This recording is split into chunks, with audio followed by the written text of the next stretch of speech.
Kalau untuk penglarisan pakainya macam-macam.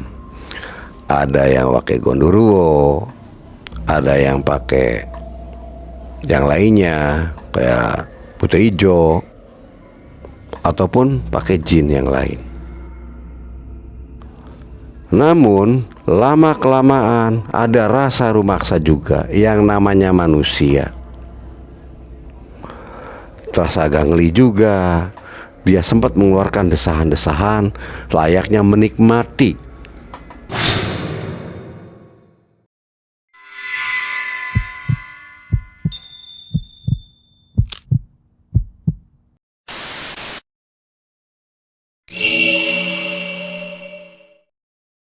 Assalamualaikum warahmatullahi wabarakatuh.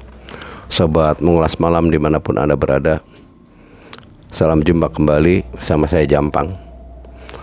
Selamat menjalankan ibadah puasa bagi kalian yang menjalankannya. Semoga kalian diberikan satu kemudahan, diberikan rezeki yang berlimpah, serta kesehatan yang prima. Baiklah, pada video kali ini saya akan menceritakan seorang pesugihan yang melalui gondoruo, yaitu lewat penglarisan. Berawal pada kejadian tahun 2015, itu ada salah satu warung ataupun rumah makan ya, khususnya dia pedagang sate kambing muda. Waktu itu dagangannya sepi. Pedagang tersebut namanya Pak Marno. Pak Marno berjualan sate, ditemani oleh istrinya dan anaknya yang masih kecil. Tiap hari sepi aja, sempat mengeluh. Biasanya yang namanya pedagang kadang kala rame, kadang lang sepi. Tapi ini Pak Marno tuh dagangannya seperti orang yang ditutupi tempat dagangannya, sehingga para pembeli itu tidak melihat bahwa tempat Pak Marno itu buka. Sampai waktu itu ada salah satu pembeli yang mengatakan, "Baru buka apa Pak? Saya berapa kali Pak, bolak-balik sampai 3 kali nih melewati tempat posisi Bapak jualan, tidak tampak Pak. Setelah pada maghrib saya lapar, mencoba lagi, datang ke sini, ternyata buka." "Apa baru buka Pak?"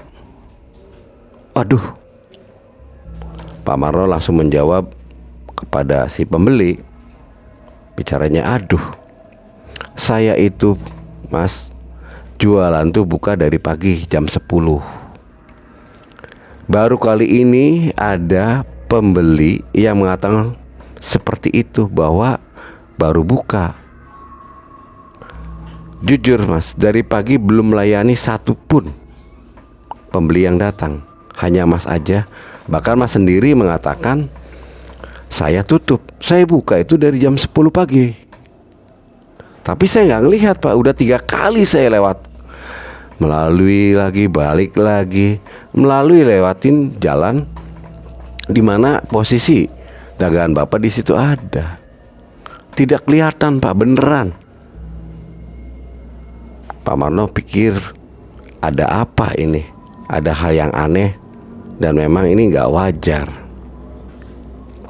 Yang bener sih Pak, beneran. Pak Marno kembali menanyakan karena saking penasarannya, bahwa dagangannya itu kayak orang yang ada yang menutupi. Setiap pelanggan ataupun pembeli yang mau beli ke warungnya Pak Marno, mau beli sate, itu seakan-akan tutup, nggak tampak. Jadi mereka para pembeli itu balik lagi. Ada apa ini? Ya sudah, sekarang mau makan di sini apa dibungkus? Dibungkus aja Pak, kayak enak lah, biar rame-rame makan di rumah dengan keluarga. Ya sudah, berapa kodi Pak? 1 kodi aja Pak. Dibakarlah sate kambing muda itu 1 kodi oleh Pak Marno. Sembari bakar, si pembeli ini ngajak ngobrol Pak Marno. Pak, kenapa sih Pak bisa begini Pak? Saya sendiri gak ngerti. Beneran Mas, kata tuh. Saya sendiri gak ngerti. Saya buka tuh jam 10. Iya, saya sendiri aneh. Bingung saya ngeliatnya. Dari pagi, udah hampir 1 minggu kesini kan ini, sepi terus. Dapat pembeli setelah pada asar, setelah pada maghrib. Jam makan siang biasanya ramai, sepi. Waduh, gimana Pak? Bisa bangkrut kalau begini Pak. Iya, masa sendiri bingung. Mana anak masih kecil, tempat juga ngontrak. Kacau ini saya. Kalau begini terus-terusan bisa gulung tikar. Sampai bakaran selesai, Pak Marno membungkusnya dan memberikan sate tersebut kepada si pembeli. Pembeli membayar dan pembeli pun langsung berlalu. Pak Marno bercerita kepada istrinya, Romlah. Lah, sini. Ini tadi saya sendiri, mungkin kamu dengar ya, saya obrol-obrol dengan si pembeli. Iya. Gimana Mas? Ada apa sekiranya ini? Ada orang yang sentimen ke kita nih. Ya sudah Mas, jangan pikiran yang danda. Pikir positif saja. Barangkali yang namanya rezeki kan belum istilahnya waktunya untuk ke kita rame. Enggak lah. Ini saya rasa ini feeling saya, ini nggak benar. Ada orang yang sentimen sama kita. Coba sendiri saya mau cari tahu kepada orang yang pintar. Dengan bekal yang ada, Pak Marno mencari tahu, mencari sosok yang bisa memberesi warung dagangannya. Waktu itu ada temennya yang menyarankan untuk berkonsultasi kepada salah satu ustadz. Pak Marno pun menuruti dari temennya ini untuk konsultasi kepada ustadz. Dipaparkanlah semua kejadian yang dirasakan di warungnya Pak Marno mengenai pandangan dan pendapat daripada pembeli bahwa warungnya ada yang nutupin. Ustadz pun langsung merespon dan menangani serta membaca doa-doa oleh Ustadz. Dikasihlah air doa dari Ustadz untuk Pak Marno agar tempat dagangannya itu disiram-siramkan air doa ini, agar bisa terbuka tabir yang menyeliputi warungnya itu, biar terbuka, biar tidak ada yang nyuntupin. Ya sudah Pak Ustadz, saya terima kasih sekali. Pak Marno bergegas segera pulang. Sepulangnya dan setibanya Pak Marno di warung, itu Pak Marno segera mungkin melakukan apa yang dianjurkan oleh Ustadz. Dagangan pun dirasakan oleh Pak Marno. Suasana di sana agak lumayan berubah. Beberapa pembeli datang, tambah lumayan juga. Tak lama kemudian ada salah satu pembeli yang memberi informasi kepada Pak Marno, Pak, pengen enggak dagangan seperti orang itu? Ramenya gak kira-kira. Ya siapa yang gak mau istilahnya dagangannya laris Pak? Ya pengen lah. Siapapun juga ya pasti pengen dagangannya laris. Ada Pak, saya punya kenalan, kalau Bapak mau. Gimana kata? Ada di wilayah Tanjung. Di wilayah Tanjung itulah saya punya kenalan, namanya Pak Carmin. Dia orang pinter, hebat, mudah kok dicarinya. Oh gitu ya. Terus gimana? Ya nanti tahu sendirilah. Kalau Bapak berminat ya nanti saya antar juga gak apa-apa. Maaf Pak, saya baru ketemu Bapak dan belum mengenal nama Bapak nih. Namanya siapa Pak? Maaf, saya belum kenal, kata Pak Marno kepada si pelanggan yang baru datang itu, yang menawarkan jasa untuk meramaikan penglarisan warung dagangannya. Namanya sebut Pak Amir. Saya Amir, rumah nggak jauh dari sini, saya masih ada di kota Cirebon. Kebetulan saya melihat dan lapar nih, cari-cari jualan sate, nggak ada. Pas ada di sini ya, tapi kok suasananya beda dengan yang lain-lain. Ini sepi banget, nggak begitu menonjol. Biasanya pedagang sate muda itu banyak disenangi dan diminati oleh seluruh orang. Tapi ini kok kayak gini. Nah, saya mampir. Pak Marno menceritakan keluh kesahnya kepada Pak Amir. Sampailah dia bertekad untuk melakukan apa yang dianjurkan oleh Pak Amin, yaitu datang ke Pak Carmin di Tanjung untuk penglarisan. Pesugihan penglarisan diutarakan pada istrinya. Romlah pun ya terserah Bapak sajalah. Saya sendiri gak bisa bertindak yang macam-macam. Pak Marno dengan Pak Amir menyiapkan segala sesuatunya untuk mendatangi Pak Carmin, karena malam hari ini kayaknya belum bisa. Dan Pak Marno berjanji esok hari meminta kesediaannya Pak Amir untuk mengantarkannya ke Pak Carmin, orang yang dituju ataupun diberi referensi oleh Pak Amir. Ya udah Pak Amir, istri saya pun mengatakan terserah saya saja. Gimana kalau besok hari? Kira-kira besok Pak Amir ada waktu enggak? Baiklah kalau gitu. Jangan khawatir Pak Amir, ongkos saya semua yang jamin. Karena ini kepentingannya untuk saya. Pak Amir juga ya adalah sedikit uang rokok sih nanti. Udah jangan mikirin yang enggak Pak. Yang penting Bapak sukses saja dulu. Kalau mikirin saya siapa kata nanti lah. Itu yang namanya juga kita mau ikhtiar. Kesepakatan dibuat. Keesokan harinya Pak Amir bersama Pak Marno berangkat menuju Tanjung, salah satu desa Tanjung. Di sana menemui Pak Carmin, yang dimana telah kenal dengan Pak Amir. Dikenalkannya Pak Carmin kepada Pak Marno oleh Pak Amir. Dia mengutarakan segala sesuatu sepenuhnya, keluhannya dan keinginannya kepada Pak Carmin. Pak Marno menuturkan detail sekali. Dan Pak Carmin memberikan pilihan kepada Pak Marno.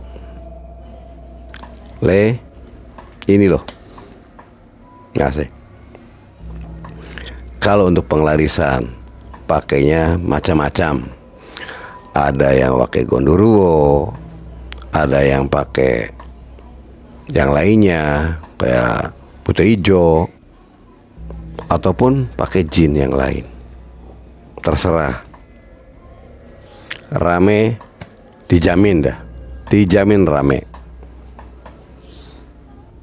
Ini mengandung resiko tidak Pak? Semua yang namanya pesugihan itu pasti mengandung resiko kepada orang yang melakukannya. Kepada si pelaku otomatis ada dampak. Tapi dibalik itu kesuksesan yang diraihnya itu kayaknya sepadan. Namanya juga ya kita nggak pengen capek. Biar dia yang kerja, kita nikmatin. Tapi harus ada resiko. Harus menerima resikonya. Resikonya apa Pak? Resiko pertama yaitu kamu harus ikhlas kalau gondoruo ini menyetubuhi istri kamu. Itu yang pertama pilihannya. Atau yang kedua, kamu menyiapkan tumbal untuk Gondoruo. Tinggal pilih. Pak Marno garuk-garuk kepala dan mengenyitkan kening sembari mikir, kalau mengorbankan seseorang ataupun memberikan tumbal nyawa, siapa yang mau ditumbalkannya? Tapi kalau disetubuhi istri saya oleh Gondoruo, kayaknya kasihan juga istri saya jadi korbannya.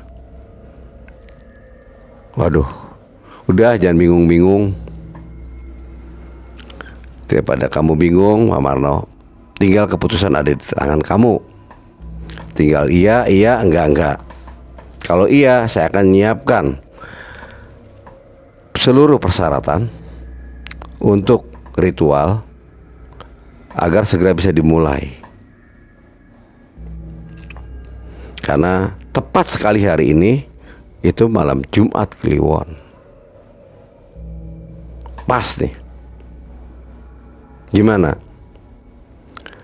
Pak Marno berpikir, diputar kanan kiri atas bawah, ditimbang lagi, akhirnya nekat juga.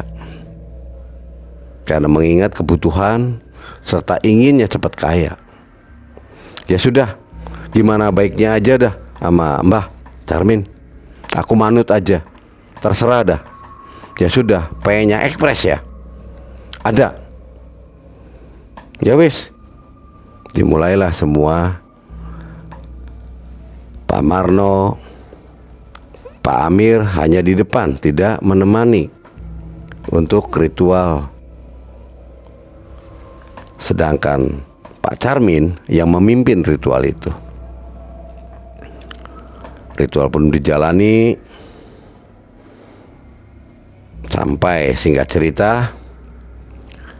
perjanjian pun sempat dilakukan oleh Pak Marno dan deal bahwa ia istrinya siap menjadi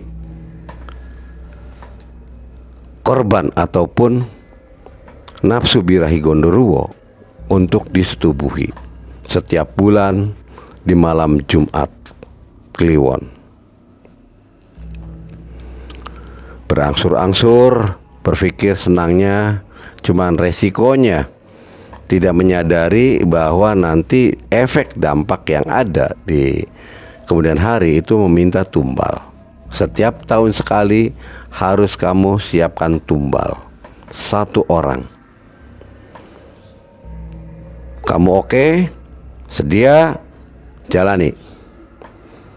Esok hari pun lihat perubahan yang ada di dalam dagangan kamu. Karena ingin larisnya, Pak Marno tertutup pikiran sehatnya. Akidah pun sempat dia tidak terfikirkan. Yang penting bagaimana saya dapat uang banyak dan dagangan laris, jadi kaya raya. Perjanjian dilakukan, clear. Malam hari itu juga, selepas daripada perjanjian dan ritual itu selesai, Pak Marno dan Pak Amir meminta izin untuk pulang. Pada saat perjalanan pulang, Pak Amir dikejutkan. Pada saat duduk di elep, itu di tengah-tengahnya Pak Marno ada sela jeda tempat duduk, sebelahnya itu Pak Amir. Disitulah Gondoruo muncul mendampingi Pak Marno sampai ke rumah, menemani Pak Marno terus. Berpikir rasa senang Pak Marno, langsung dia menyiapkan segala sesuatu dagangan untuk esok hari yang dijajakan. Diraciknya semua masakan pada malam itu juga. Singkat cerita, esok harinya dimulai jam 9 pagi itu Pak Marno seperti biasanya membuka warungnya. Saat membuka warung, belum begitu lama, baru juga yang namanya arang itu dibakar. Di kipasnya pembeli sudah berdatangan.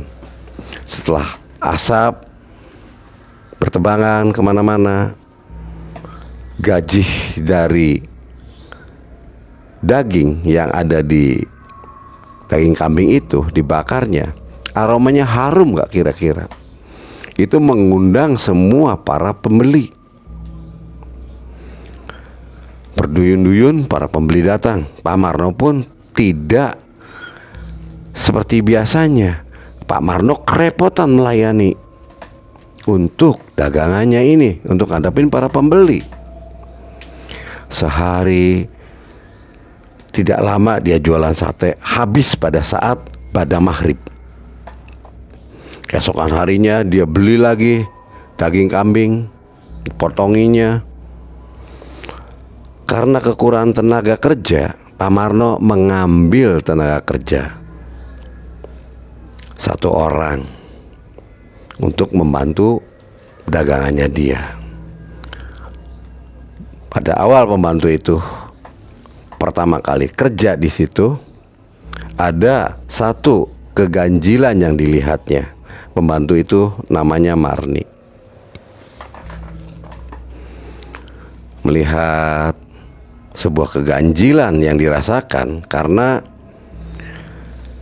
baunya kambing, daging kambing dan baunya kambing itu berbeda dengan bau yang dicium pada di pojok tempat bakaran sate. Dia bingung, ini bau apa? Hanya karena orang baru yang membantu pekerjaannya Pak Marno, dia tidak mengindahkan. Sampailah beberapa hari, pas setiap malam Jumat, Pak Marno duduk sembari ngopi pahit di pojok sendirian. Setiap malam Jumat, selepas pada maghrib, Pak Marno selalu duduk sendirian ngopi dan merokok. Sempat dilihat oleh si Marni ini, si pelayan yang baru ataupun karyawan barunya Pak Marno. Agak aneh, Pak Marno kok ngobrol sendiri, tidak ada temennya, kayak orang lantur.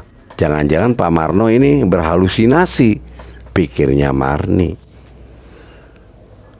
Marni pun disibukkan oleh para pembeli. Pesanan pun banyak dibuat dia sibuk.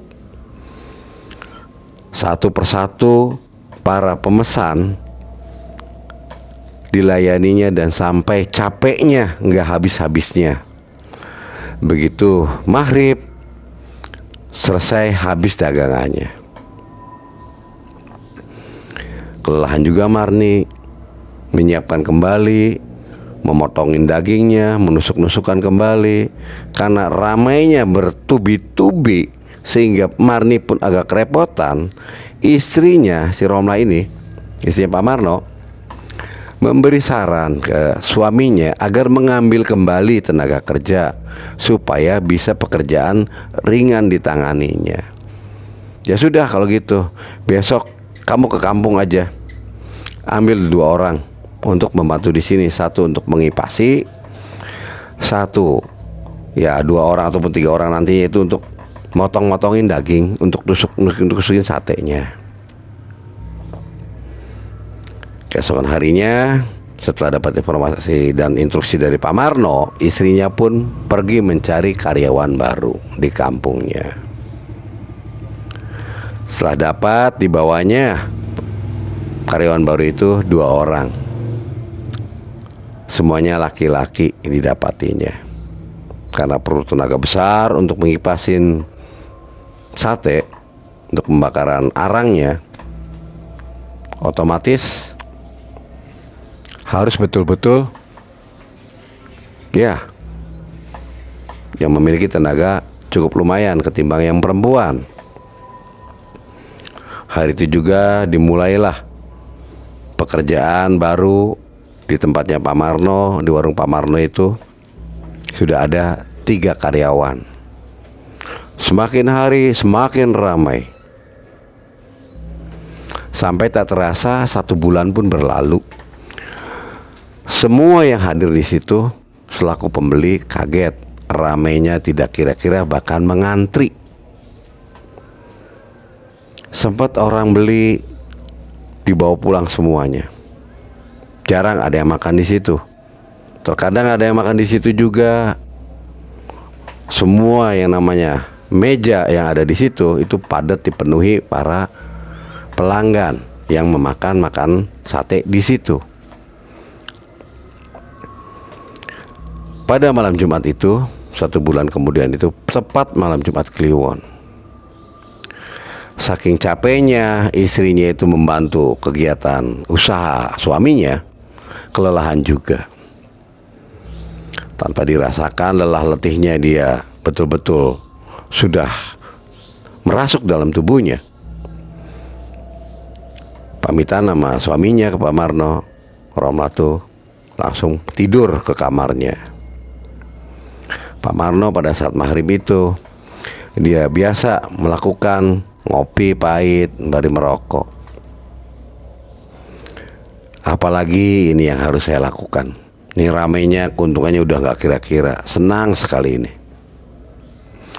Bulan pertama ini, istrinya Pak Marno melakukan tugas yang khusus untuk melayani Gondoruo setiap bulannya, yaitu tepat pada malam Jumat Kliwon.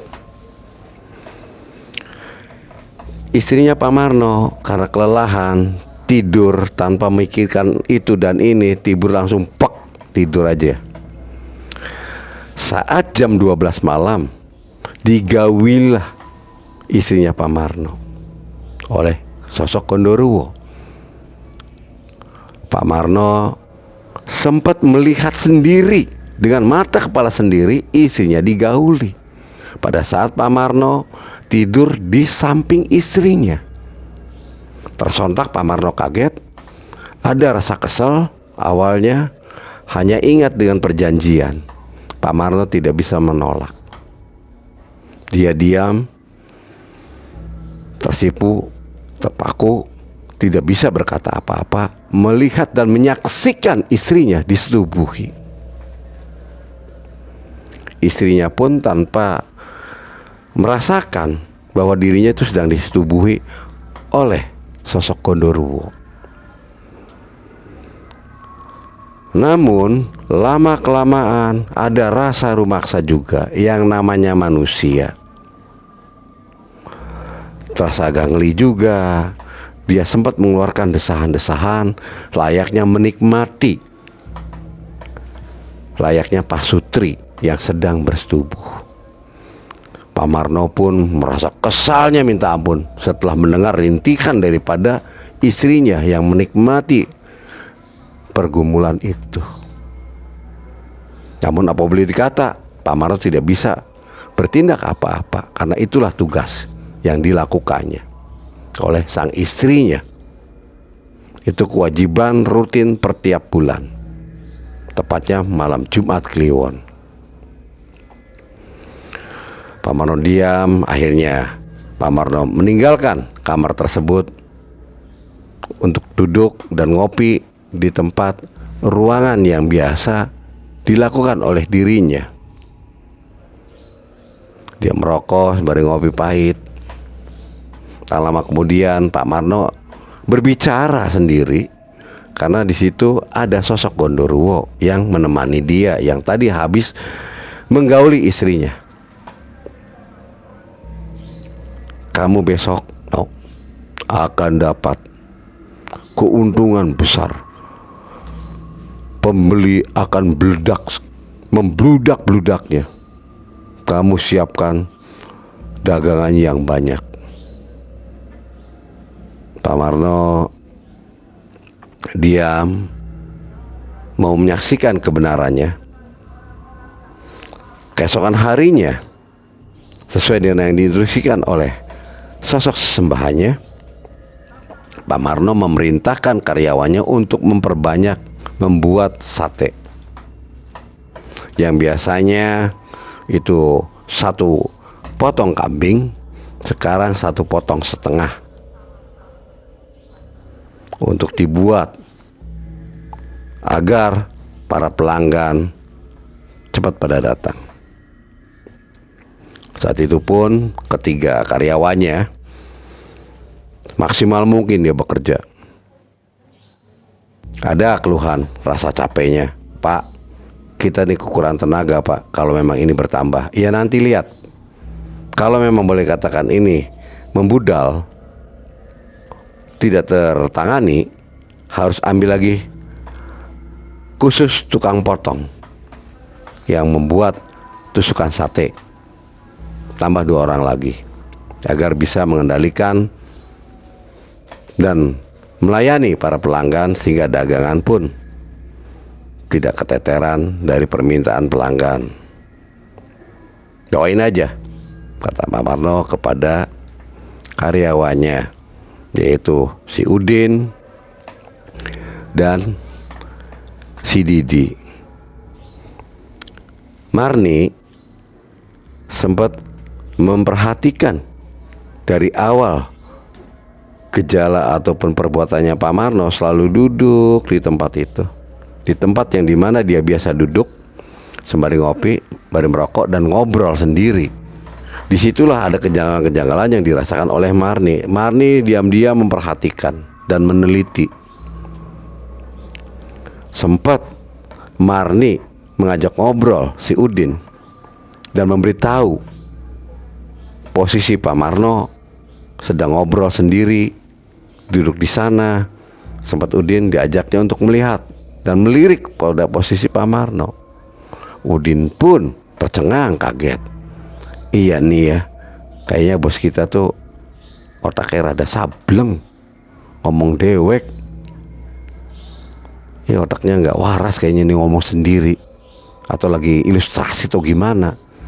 Udahlah Mas Din, yang penting kita cukup tahu saja, jangan dipikirin. Nanti tahu-tahu kita bisa dikeluarin kalau nggak cocok sama dia. Kita kan lagi repot nyari kerjaan. Ya udahlah, yuk kita cepat buru-buru nyiapkan semua untuk disajikan pada pelanggan, karena ini pengen buka. Dibenahilah semuanya. Sate-sate yang ditusuk itu semuanya dipajang semua. Bahkan beberapa baskom yang namanya sate ditumpuk untuk cadangan apabila yang dipajang itu udah habis. Dimulailah membakar sate, yaitu gajinya saja dibakar dalam bakaran. Aroma wewangian itu keluar kemana-mana, terhembus oleh angin, tercium oleh siapapun. Dia akan datang ke warung itu. Semerbak harumnya, benar-benar wanginya terasa saat gaji itu dibakar.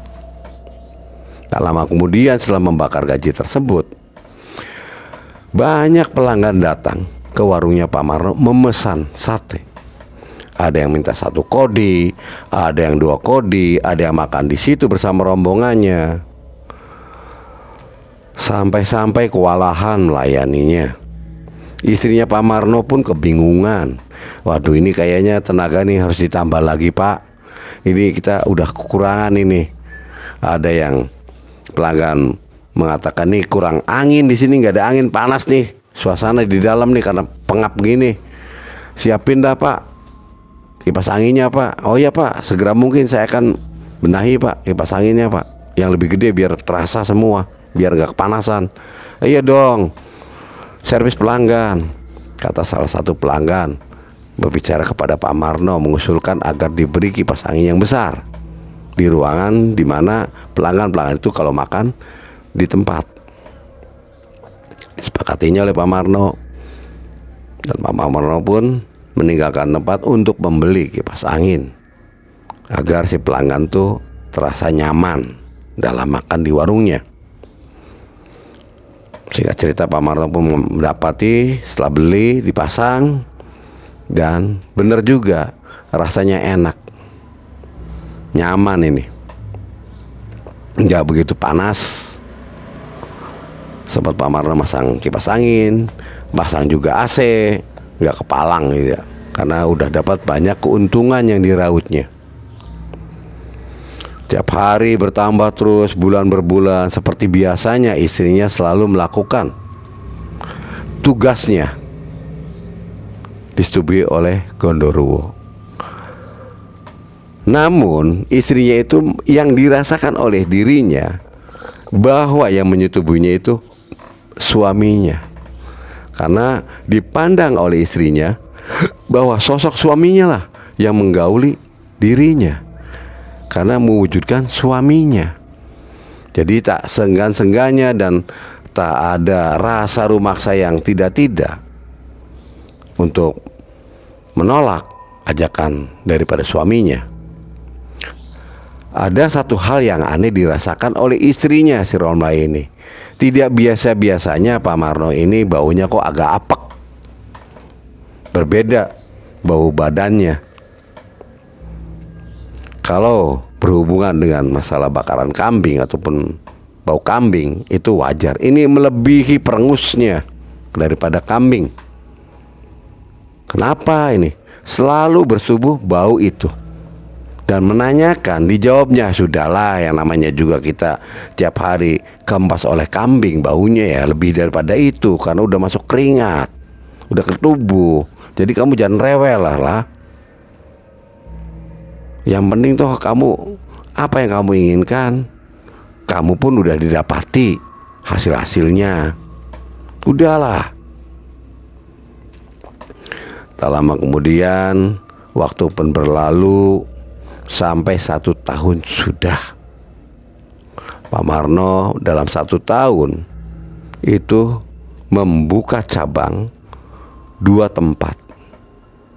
Saking ramainya tempat yang ditunggu oleh dia, dan buka cabang pun sama ramainya, sama-sama ramai. Namun berbeda dengan yang ditunggui oleh dirinya. Buka cabang di sana, walaupun awalnya rame, agak berkurang. Sempat berpindahlah Pak Marno, rolling.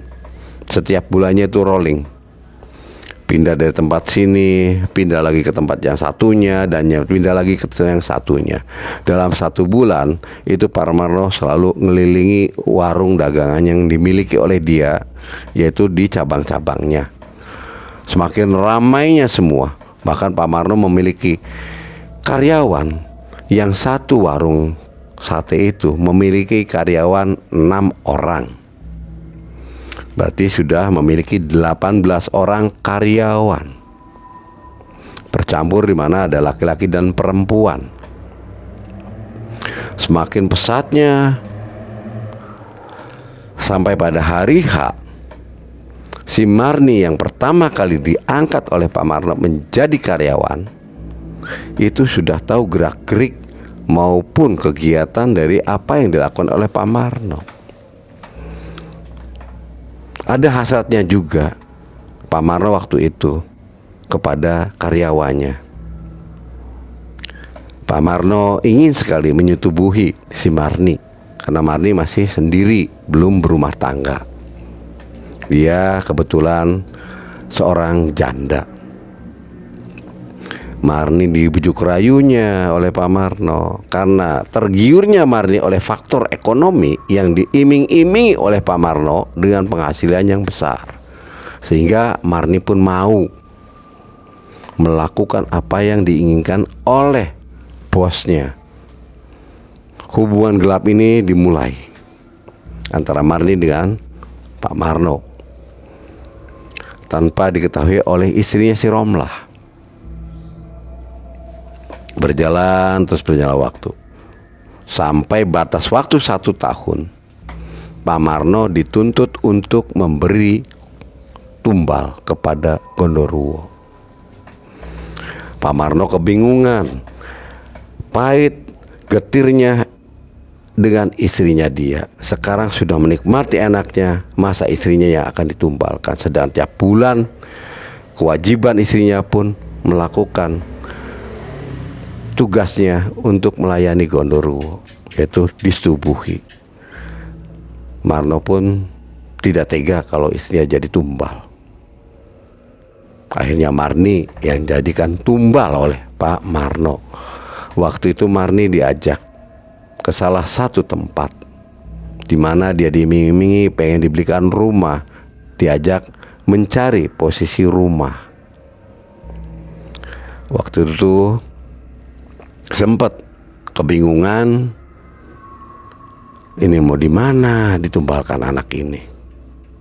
Pak Marno pun mengajak ke salah satu gubuk yang ada di pematang sawah.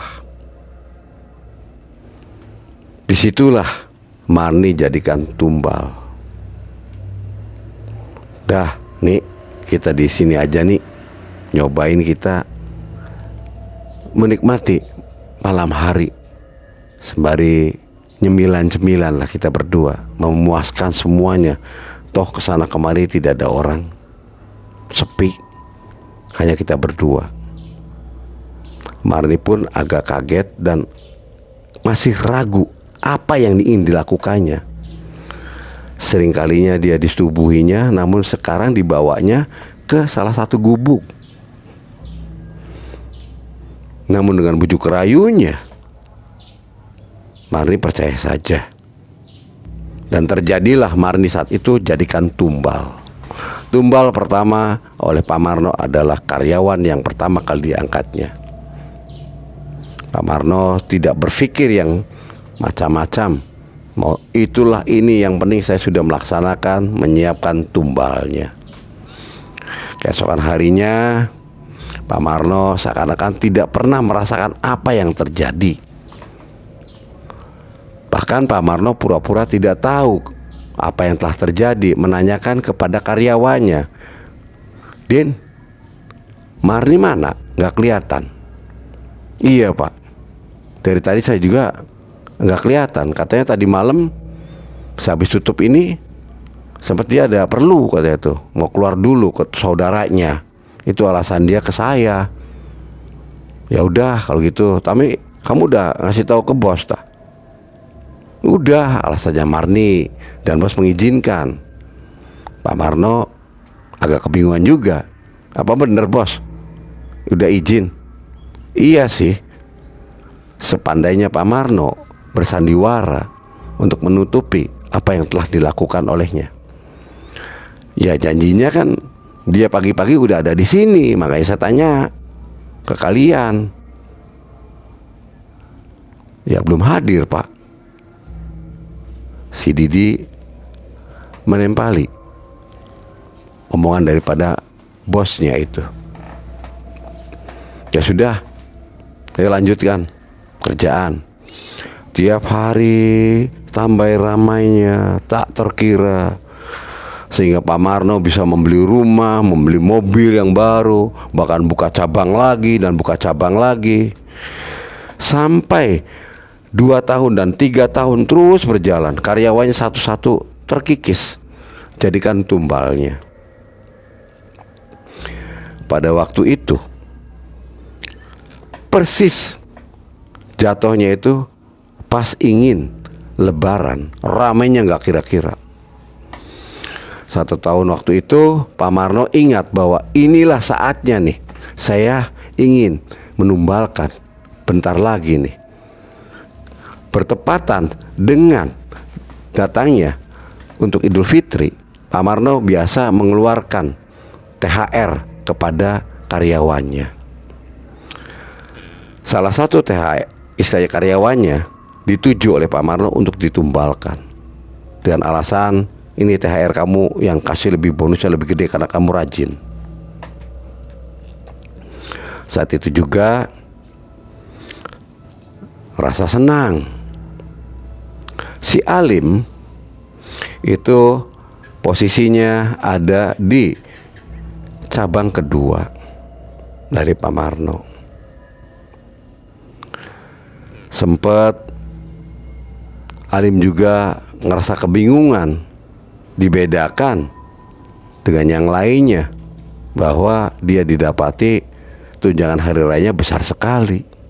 Ada apa? Alim orang yang betul-betul taat akan ibadah. Alim yang betul-betul dia mengerti. Minimalnya ilmu kehikmahannya dia paham. Saat itu pun alim diberi kemudahan oleh bosnya, oleh Pak Marno. Barangkali mau cuti duluan silakan, karena yang ditujunya itu alim. Kalau alim pulang, pikirnya Marno ini dia meninggal di sana jadi tumbal, tidak ada yang tahu. Sehingga ini untuk yang ke-5 tahunnya si alim lah tumbalnya, pas tepat untuk Idul Fitri, dengan alasan THR. Ternyata inilah untuk penumbalan. Namun kan alim ini orangnya betul-betul tatama agama, nerimanya pun dengan uang itu alim ada sesuatu yang mengganjal dalam hatinya. Alim diberikan kemudahan untuk cuti duluan, bahkan cutinya agak lama, sehingga dia mengambil kesempatan itu tidak sia-sia dia mendatangi gurunya untuk menceritakan tentang perihal uang THR-an ini. Begitu pamitan ke Pak Marno, ambil cuti 2 minggu sampai 1 minggu setelah Lebaran, alim baru akan kembali lagi bekerja. Pak Marno pun kegirangan, waduh sukses nih, mati kamu. Ternyata Pak Marno salah bidik terhadap si tumbal, bahwa alim memiliki seorang guru yang pandai dan mampu menepis dari pesugihan itu. Terhimpislah semua. Pak Marno datang ke warungnya, alim menceritakannya ke gurunya. Setelah dia pulang dari cutinya, dia ambil cuti, langsung datang ke gurunya menceritakan, ini uang dari bos saya, ini hawanya berbeda Pak Kiai, mohon bimbingan dan petunjuknya, karena saya gimana pun juga adalah muridmu, mohon bantuannya untuk melakukan apa yang harus dilakukan. Dan ini saya rasa ini nggak benar, uang sepeser pun gaji dan THR-an alim tidak menggunakannya. Alim punya uang tabungan sendiri dari gaji-gaji yang sebelumnya. Karena kecurigaannya alim, ini uang ini ada apanya. Karena tidak mau menyinggung perasaan bosnya, alim menerimanya dan alim pamitan untuk cuti. Di saat itulah alim menceritakan semua kronologis bahwa selama saya bekerja di sana kurang lebih 3 tahun, ini begini Kiai, kejadian-kejadiannya. Teman satu kerjaan, satu cabang lain tuh gugur, meninggal tanpa diketahui. Tak apa akibatnya. Itu setahun sekali teman tuh meninggal. Ya memang secara pikiran saya yang positif, ya sudahlah, mungkin itu sudah umurnya ataupun sudah waktunya pulang ke rahmatullah. Tapi ada satu keganjilan setiap tahun ini yang bingungnya, sehingga saya juga curiga. Sempat dia berkata, bos ini, bahwa kamu diberi kemudahan oleh saya dan diberi bonus yang beda dengan yang lainnya karena kerajinan kamu, rajin dalam bekerja, sehingga memberikan keuntungan yang besar untuk perusahaannya dia, yaitu warungnya dia, warung satenya. Itu alasan daripada Pak Marno, itu bosnya si alim. Begitu cerita semua, dicoba, dibacain doa-doa oleh Pak Kiai, oleh gurunya si alim. Ternyata betul dugaannya alim tidak meleset. Betul Lim, apa yang kamu perkirakan betul ini, bahwa ini uang pesugihan untuk tumbal. Kamu hati-hati, ini tumbalkan. Untung kamu belum menggunakan selembar pun. Udah gini aja, kamu ambil air wudhu, sholat 2 rakaat, sholat sunnah, minta petunjuk sama Allah, kita bareng-bareng berdoa. Ayo di kamar khusus. Setelah alim ambil air wudhu dan sholat 2 rakaat, Kemudian diajaknya ke kamar khusus oleh gurunya. Uang tersebut dimasukkan ke dalam toples.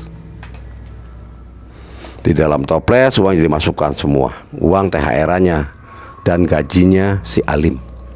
Ditutup rapat-rapat toples itu oleh Pak Kiai. Dibacain doa, terus diwiridkan, didawamkan terus. Tutupnya toples itu baru dibuka. Setiap 100 kali dibuka, dihembuskannya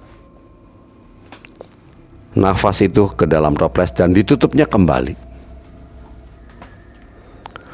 Sampai lama ada reaksi-reaksi yang dirasakan oleh si Alim dan gurunya itu Pak Kiai. Saya sebut gurunya itu Pak Harun, Kiai Harun. Saat tengah malam, kurang lebih 5 jam berlalu, karena Alim waktu mendatangi gurunya dan menceritakannya itu kurang lebih jam 7 sebelum pada Isya. Sampai melakukan semuanya dan dilakukannya perubahan-perubahan yang dirasakan sekarang ini di dalam ruangan, itu toples yang berisi uang itu beruap, keluar asap yang tadinya putih ngerubah jadi hitam mengental, dan toples tersebut meletus berserakan.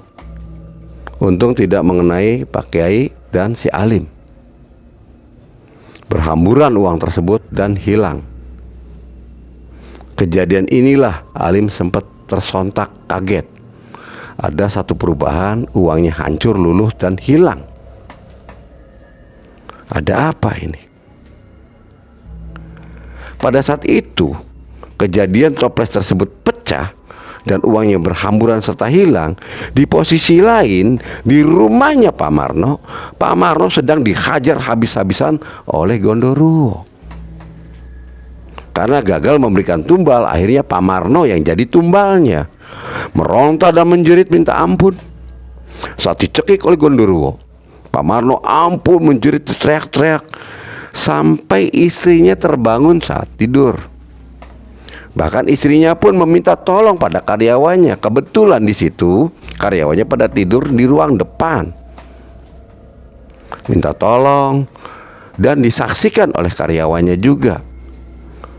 Rontaan, jeritan, rintihan Pak Marno meminta tolong, melepas daripada cengkeraman dari Gondoruo itu. Sampai-sampai Pak Marno menghembuskan nafas terakhir dengan lidah yang menjulur panjang dan matanya melotot besar. Saat itu pun jerit tangis dari istrinya tak terbendungkan lagi. Saat itu juga Pak Marno wafat. Karena kejadian disaksikan oleh seluruh karyawan yang ada di situ, mereka pun cetuk, ini jangan-jangan, ini jangan-jangan, waduh, dan waduh. Kekhawatiran berdampak pada dirinya. Salah satunya Udin yang sudah lama di sana, yang menemani Pak Marno dan istrinya di warung yang pertama, itu tahu seluk-beluknya Pak Marno karena cerita dari Marni sebelumnya. Jangan-jangan dan jangan-jangan yang ada, jangan-jangan ini nih, aduh dan aduh. Keesokan harinya pun Pak Marno dikafani layaknya orang meninggal dalam prosesi untuk pemakaman persiapannya. Saat prosesi pemakaman, di semua karyawan berkumpul dan warung dan cabang-cabang semua tutup. Disitulah ada kabar dari salah satu temannya yang di cabang 2 memberitahu kepada si Alim. Temannya Alim memberitahu bahwa bos meninggal dunia. Dengan meninggal dunianya bos yang tragis dan histeris sekali. Lidahnya menjulur panjang, matanya pun melotot, dan tangannya pun mencekik diri sendiri ke lehernya. Ini yang aneh, kata. Karena Udin tahu dari awal ceritanya Marni, jangan-jangan bos sudah sinting dan udah gila. Semeninggalnya Marni sampai sekarang pun Marni tidak ada, karena udah jadi tumbal. Udin tahu akhirnya bahwa Marni secara tidak langsung, karena masih ada tanda tanya, Marni ditumbalkan, Sesi ditumbalkan, bahkan yang terakhir ini untuk si Alim bakal kejadian ditumbalkan, tapi salah sasaran. Tumbal yang salah sasaran dengan alasan beri THR yang begitu banyak, ternyata Pak Marno menjadi tumbal sendiri karena Alim memiliki guru yang bisa menepis dan melerai serangan-serangan untuk pertumbalan itu dari pesugihannya Pak Marno lewat genderuwo. Tidak serta-merta mudahnya untuk menepis. 5 jam berlalu, capeknya kayak apa, gurunya Alim, sampai-sampai semua apa yang dimiliki oleh dirinya, ilmu-ilmu itu dikeluarkan untuk membantu Alim dan melindungi Alim selaku muridnya yang ingin ditumbalkan. Alhasil alhamdulillah Alim tidak jadi tumbal, bahkan berbalik yang memberi untuk menumbalkan kemakan dirinya sendiri. Ada pepatah, siapa menuai, siapa menabur, dia akan menuai. Siapa yang menanam, dia akan memanen. Kembali lagi masalah pada posisi Pak Marno. Pak Marno setelah layaknya untuk prosesi pemakaman, untuk dimakamkan, dan dimakamkannya pun di kampungnya dia, di wilayah Brebes. Perjalanan sampai prosesi selesai dan acara tahlilan pun digelar di kampungnya, di saudaranya, serta di warungnya. Sampai prosesi tahlilan ke-7 hari, warung semua tutup karena bosnya sudah meninggal. Pada saat ke-7 hari itu, entah karena apa dan mengapa, terjadinya apa karena korsleting, tiba-tiba ada letupan dari salah satu warung cabangnya terbakar. Berawal letupan keras seperti bom molotov, yaitu dari tabung yang 3 kilo ini terbakar dan meletus, sehingga membuat warga berduyun-duyun untuk membantu memadamkan kebakaran api, takut menghambat meluas kepada tetangga sebelah. 7 hari pertama, satu warung terbakar. Berita itu sampai kepada istrinya bahwa warung cabang yang kedua terbakar hangus habis. Ke-8 harinya, istrinya melihat kondisi warung yang terbakar hangus, semua habis. Kontrol ke sana, tanpa disengaja dia ngelamun dan berpikir, aduh kalau ini kebakar siapa yang mengelola lagi, sedangkan baru juga 7 hari mendiang suaminya meninggal. Setelah mengontrol segala macam, istrinya si Romla ini kembali menengok dan mengontrol cabang yang kedua. Takut ada apa-apa terjadi, dia mengontrol, datang membuka semua. Dia tanpa sengaja, karena haus ingin namanya minum air hangat, karena kebiasaannya dia minum teh hangat, dia membuka pematik dari kompor gas. Dia memasak air. Saat memasak air untuk minuman yang ingin dia minum, sembari menunggu, dia ngelamun. Baru 7 hari suamiku meninggal.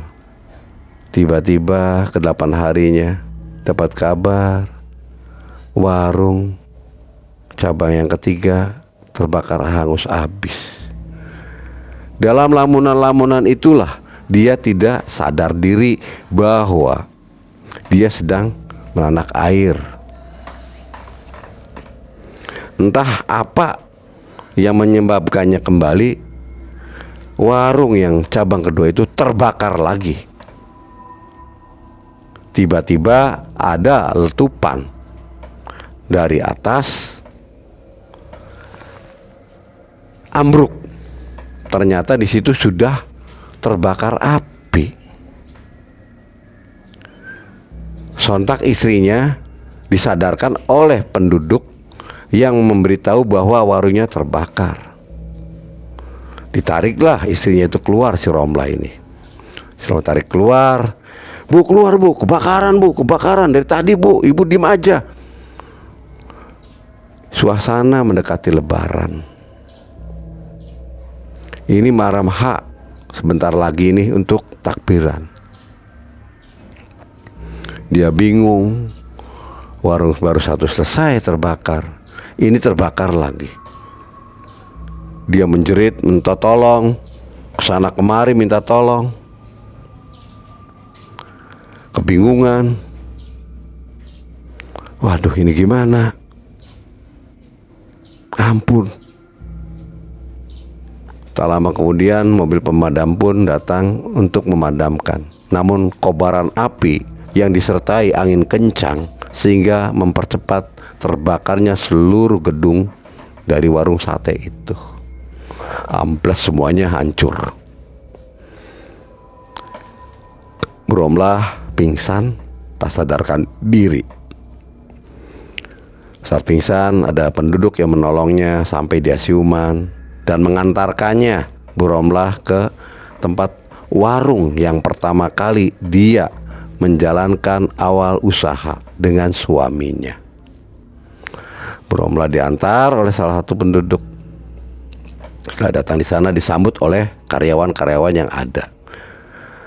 Udin yang tahu tentang gelagat daripada keluarga tersebut, saat itu juga pamitan ke Bu Romlah, saya minta keluar kerja karena saya ada tugas dari keluarga untuk mengolah sawah. Karena bapak saya udah tua dan saya pamitan bu, pamit sekali, bukan gimana-gimana bu. Si Didi pun ikutan juga karena ngerasa berangkatnya sama. Pada saat diambil oleh Bu Romlah bekerja, ikut-ikutan juga mengundurkan diri, berhenti. Dan Bu Romlah tidak banyak bicara, sepatah kata dua patah kata. Dan Didi meninggalkan kondisi Bu Romlah yang belum stabil. Shock psikolog, otaknya sudah ngawur, benturan mental. Berpikir dari suaminya 1 minggu udah baru meninggalnya agak tragis. Warung cabang kedua kebakaran, warung ketiga kebakaran.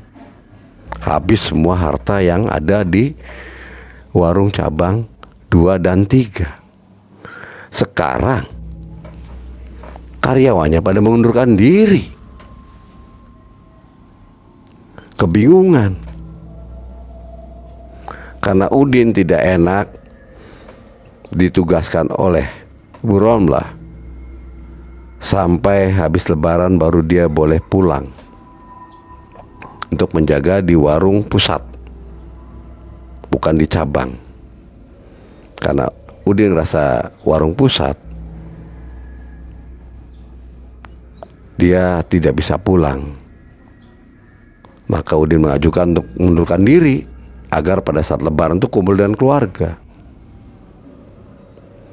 Saat itu juga Bu Romlah sudah ngawur pikirannya, tidak baik, otaknya sudah nggak karu-karuan, nggak normal, terpukul mentalnya. Sempat dia memberikan uang kepada Udin dan Didi untuk ongkos pulang. Didi dan Udin menolak. Terima kasih bu, Saya sudah dikasih THR sama bapak, uangnya pun masih ada. Saya pun bisa untuk berlebaran di kampung bersama keluarga. Saya pamitan Bu, saya undur diri. Tak lama kemudian, karyawan-karyawan lain yang ada di posisi warung utama ikut-ikutan juga mundurkan diri karena warung tidak buka. Pikirnya besok dan lusa akan menjalankan sholat Id bersama keluarganya, ingin kumpul sama keluarganya pada sholat Id tersebut, pada saat lebaran, saat-saat kemenangan. Semua meninggalkan Bu Romlah, karyawannya. Tinggal Bu Romlah sendirian di warung utama itu. Entah apa yang dilakukan sama dia, pikirannya udah ngawur. Diperbuat apa yang diperbuatnya, sampai-sampai Bu Romlah pun di luar kesadarannya menyalakan api dekat tabung gas. Berpikirnya untuk menghindarinya nyamuk, dia menyalakan api di situ, membakar. Waktu itu bau gas ada, ternyata gasnya bocor. Pada saat itu juga Bu Romlah dihentakkan kagetnya oleh letupan tabung gas yang menghantam wajahnya dan dadanya. Pecahannya itu menghantam ke dada sampai muka. Tersontak saat itu juga kebakaran terjadi, di mana waktu malam hari,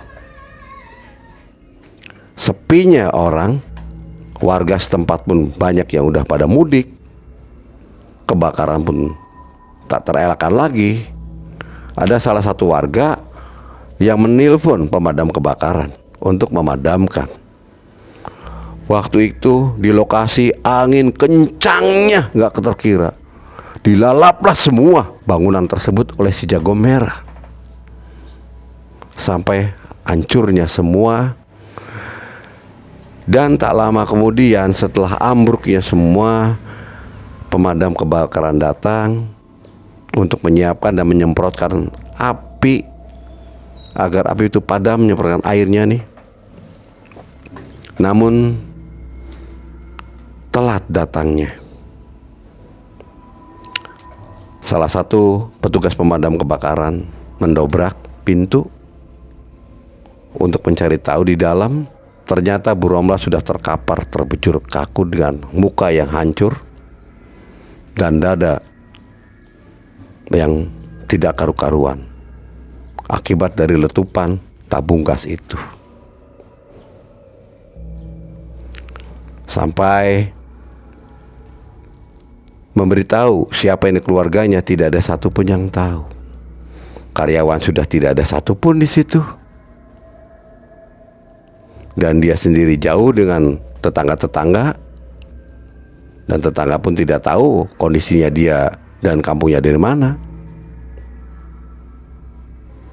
Saat itu juga Bu Romlah dimakamkan seperti layaknya pemakaman umum oleh pihak pemadam kebakaran dan RT RW setempat, khususnya oleh Pemda. Selepas dari itu, itulah kisah dari Pak Marno, pelaris pesugihan lewat Gondoruo yang berjualan sate sampai akhir hayatnya, dan istrinya pun wafat, hartanya habis tak terkira dan ruginya tak terkira. Semua tidak didapati apa-apa, hanya kesenangan sesaat. Begitulah ceritanya Sobat Mengulas Malam dimanapun Anda berada. Mohon ambil yang baiknya, buang yang jeleknya. Jadikan video ini pelajaran hikmah dalam kehidupan. Like dan komennya saya tunggu. Dan bagi penonton yang baru yang belum subscribe, mohon subscribe-nya dan aktifkan tombol loncengnya agar tidak ketinggalan dengan video-video kami yang terbaru.